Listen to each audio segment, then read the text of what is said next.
Bonjour à tous et bienvenue dans À tout cœur, une émission qui, malheureusement, n'a aucun rapport avec la pelote.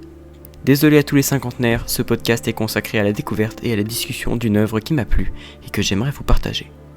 Aujourd'hui, nous allons parler de Fire Emblem Path of Radiance, un jeu sorti en 2005 en Europe sur GameCube, édité par Nintendo. Comme tous les jeux Fire Emblem, ou presque, c'est un tactical RPG. C'est le moment parfait pour vous expliquer du même coup ce qu'est un tactical RPG et ce qu'est la licence Fire Emblem. Pourquoi ? Parce que le genre, ou plutôt le sous-genre, mais on verra ça plus en détail, est né avec le premier Fire Emblem sur NES.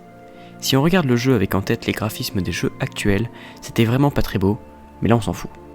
Le truc, c'est que ça a posé les bases des tactical RPG tels qu'on les connaît aujourd'hui. Mais au final, c'est quoi un tactical RPG ? Oui, j'y viens enfin.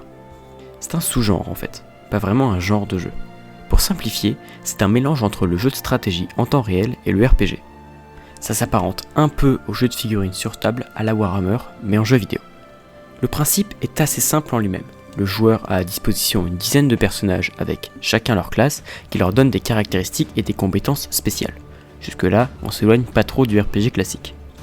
C'est également du tour par tour, mais cette fois-ci, le joueur devra gérer les déplacements de chacune de ces unités afin qu'elles puissent accomplir leur objectif face à des hordes d'ennemis assoiffés de sang. Les objectifs peuvent être divers et variés, comme la capture d'un point stratégique sur la carte, ou de tout simplement égorger tous les ennemis dans le niveau jusqu'à ce qu'aucune âme, à part vos triomphants guerriers, ne vive. Le tout s'organise en général en chapitres qui ont à peu près toujours le même schéma. Passage blabla histoire, préparation pour la bataille, baston et blabla de fin de chapitre. Du moins, c'est comme ça que fonctionnent les Fire Emblem. Maintenant que je vous ai expliqué de manière très générale le genre de jeu qui est un tactical RPG, on va parler précisément de Fire Emblem, et encore plus précisément du jeu en question dans ce podcast, le 9e opus, Fire Emblem Path of Radiance. Atout 1, la refonte graphique. À sa sortie en 2005, il faut se rendre compte que le dernier Fire Emblem sorti sur une console de salon était le 5e opus, Fire Emblem Thracia 776, sorti sur Super Famicom. Et là vous vous dites, oui, bon, la Super NES quoi, on a compris. Non, je parle bien de la Super Famicom, car ce jeu n'est sorti qu'au Japon. Il faut bien comprendre que la licence Fire Emblem n'existe en France que depuis le 7e épisode de la série. Fire Emblem The Blazing Blade, dans son titre original, est renommé Fire Emblem tout court dans la langue de Molière. Ce dernier est sorti, comme son successeur, sur Game Boy Advance et les deux partageaient exactement le même moteur de jeu.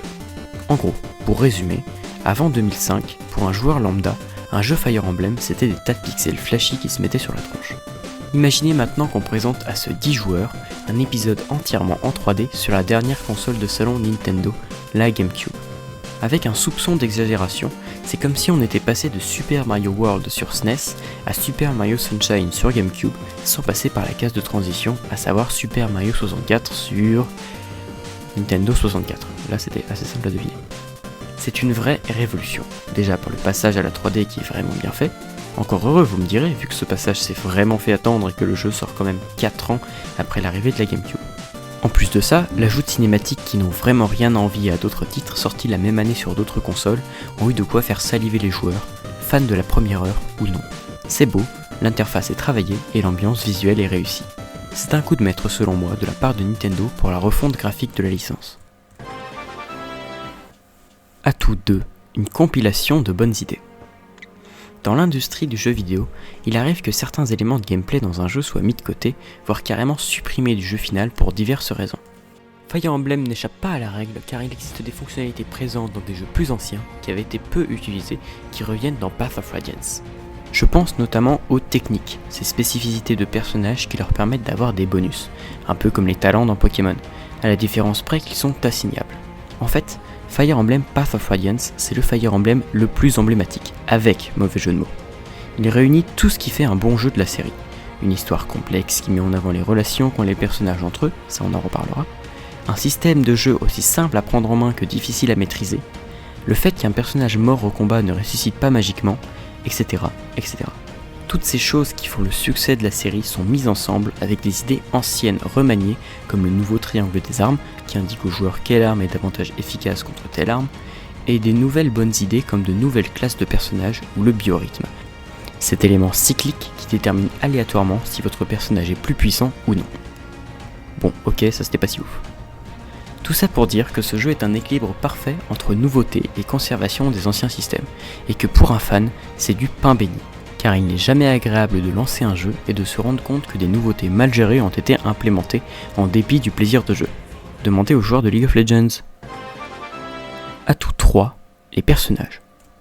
Comme je l'ai dit plus tôt, dans le jeu vous prenez le contrôle d'une armée avec une foule de personnages jouables, 46 au compteur, tout en sachant qu'au maximum on ne peut utiliser qu'une dizaine de combattants par chapitre, ce qui augmente considérablement les possibilités de partie. Alors, entendons-nous bien, il peut y avoir des personnages plus ou moins identiques, au niveau de la classe notamment, et souvent, les héros que vous contrôlerez au début seront remplacés par des guerriers plus puissants que vous rencontrerez en route. Mais ce qui est intéressant, c'est que le joueur est constamment en réflexion sur qui garder pour le combat, qui sera utile à la compagnie, qui ralentira le groupe du fait de sa progression trop lente, tout en prenant en considération les spécificités du chapitre. Je pense notamment à l'utilisation de cavaliers dans un très grand niveau, ou d'un voleur en cas de champ de bataille dans un château avec des portes et des coffres à crocheter. Si l'on considère en plus que l'arrivée de nouveaux guerriers est incessante et cohérente avec le scénario, le système de personnages est vraiment très agréable et vous permet de vraiment vous immerger dans le jeu. D'autant plus, et je ne manque pas de le notifier, que le système de soutien qui permet de renforcer les alliés à proximité qui ont développé une relation est vraiment superbe pour avoir encore plus de lore sur les personnages, et c'est très plaisant pour quelqu'un comme moi en tout cas, qui aime connaître tous les détails de l'histoire du monde dans lequel il évolue et celle de ses protagonistes. Je rajouterai pour conclure ce très gros atout que cet opus a permis au monde de découvrir sur Super Smash Bros le personnage de Ike à partir de Super Smash Bros Brawl, l'épisode sur Wii, ce qui prouve que le travail sur ce personnage là en tout cas a porté ses fruits et l'a hissé au panthéon des meilleurs persos de la licence. Après avoir abordé les atouts les plus généraux, creusons un petit peu plus profondément dans les entrailles de l'œuvre et abattons toutes nos cartes sur les détails du jeu qui l'ont rendu mémorable dans son ensemble. Atout 4. Au-delà de l'humanité. Revenons quelques instants sur les personnages jouables. A ce propos, Fire Emblem Path of Radiance change quelque peu la donne en intégrant des races différentes dans son jeu. Bien que cela ait déjà été fait par le passé, on pense notamment à l'épisode 3, cette fois-ci cela impacte l'aspect géopolitique du monde dans lequel les protagonistes évoluent. Les humains ne sont pas des humains mais des Beorques, et ils cohabitent avec plusieurs communautés mi-hommes mi-animaux qu'on appelle les Lagus. Ceci implique de la profondeur dans l'organisation du continent vis-à-vis de leurs relations, des coutumes et de la diversité. Le joueur pourra de ce fait traverser des paysages exotiques qui ne se limiteront plus aux pierres grisâtres d'un château médiéval. Vous vous en doutez sûrement, mais les Lagus ne se jouent pas de la même façon que les humains en termes de gameplay pur. En effet, les développeurs ont choisi d'implémenter un nouveau système consacré à ces races imaginaires. Ils sont extrêmement faibles lorsqu'ils prennent forme humaine, mais dès lors que leur barre de transformation se remplit, ils se métamorphosent en bêtes féroces et deviennent immédiatement de puissants alliés, jusqu'à ce que la fameuse jauge se vide à nouveau, selon un cycle d'augmentation et de diminution en fonction de la forme prise et de certaines actions qui influent dessus. Pour en savoir plus, n'hésitez pas à jouer au jeu. Évidemment, cela implique une adaptation de la part du joueur qui doit réfléchir pour utiliser ses épées de Damoclès à bon escient. D'autant plus qu'il existe différents types de Lagus, avec chacun leur spécialité, du tigre au héron en passant par le corbeau et le lion. Intelligent Systems, les développeurs, font ainsi d'une pierre deux coups en créant ces nouvelles races qui deviennent rapidement les pierres angulaires du système de jeu, mais également de l'histoire. Atout 5, un rite initiatique bien ficelé. Dans un RPG, avant le système de jeu, ce qui fait sa réussite, c'est avant tout l'histoire. En effet, bien que l'ergonomie du gameplay soit un point important, on admettra que celui-ci est souvent basé sur les mêmes éléments, à savoir du tour par tour. Bien sûr, tout ceci n'est que caricature, mais il suffit de se pencher sur le style de jeu des Final Fantasy ou autres JRPG, comme on appelle ces jeux issus du pays du soleil levant, pour se rendre compte que tout n'est que copie. Cependant, entre chaque jeu, ce qui diffère bien souvent, c'est l'histoire, l'univers dans lequel évoluent les protagonistes. Ce scénario est en fait perçu par les joueurs comme une récompense, un Graal qui est obtenu après de longs passages de combat sans interruption. Vous vous imaginez sans aucune peine que sans une intrigue qui vaut ses heures d'acharnement, le jeu perd instantanément son intérêt. Pour un jeu comme Fire Emblem, c'est d'autant plus vrai. Les niveaux peuvent se révéler éprouvants et se tirer en longueur, et bien souvent, ils sont très similaires entre eux alors même que le gameplay se renouvelle intelligemment. La différence réside dans le contexte de la bataille, ses causes et ses conséquences. Par exemple, lorsque les héros auront pris tel bastion, leur quête progressera et le joueur n'en sera que plus satisfait. Le jeu a donc mis en place un ingénieux système qui récompense le tenant de la manette par une évolution de ses guerriers. Le protagoniste qui jouit le plus de cette évolution scénaristique est bien évidemment Ike, le personnage principal. Lorsqu'on le rencontre dans les premières minutes du jeu, il est aussi frêle qu'inexpérimenté à l'art du combat. C'est lorsqu'il devra prendre le contrôle de son groupe de mercenaires par nécessité qu'il apprendra les bases du commandement pour initier le cursus qui le mènera au fier général de guerre qu'il est à la fin du jeu. Le joueur apprendra les fines mécaniques du gameplay en même temps que le protagoniste, procurant au passage une fluidité qui évite les fenêtres de tutoriel qui brisent l'immersion en même temps que le sacro-saint 4ème mur. Je profite du fait de parler de Ike pour caser un mini atout.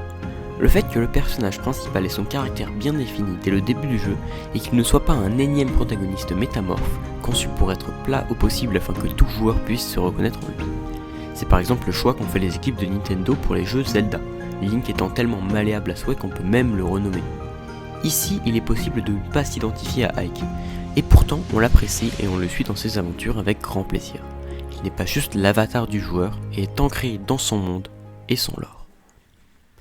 Il est maintenant l'heure de révéler l'atout cœur. S'il y a bien un atout de Fire Emblem Path of Radiance qui m'a fait adorer le jeu et par conséquent écrire cette émission, c'est la gestion des personnages. Je jouais littéralement pour connaître les prochaines interactions entre mes guerriers et les voir évoluer autant scénaristiquement que numériquement au niveau des statistiques. Le fait d'avoir la possibilité de choisir l'évolution de classe du héros, de se poser les questions de quelle arme lui confier, de quelle capacité lui apprendre, de comment le jouer au final, est pour moi un tout qui fait que ce jeu m'a marqué. Est-ce que je préfère que mon archer devienne un cavalier archer, ou bien un guerrier polyvalent capable de se glisser dans le dos des ennemis pour les égorger ?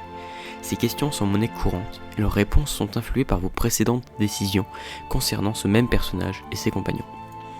Dites-vous que dans Fire Emblem, chaque personnage est un barreau sur l'échelle qui mène à la réussite, et c'est vous qui décidez de comment la façonner, comme un menuisier vidéoludique, fier de ses créations. C'est la fin de ce premier épisode d'Atout Cœur. J'espère sincèrement qu'il vous a plu. Je vous encourage évidemment à aller jouer au jeu en question et à me faire vos retours en commentaire sur Twitter ou même sur ma chaîne Twitch. Tous les liens se trouvent en dessous de ce podcast.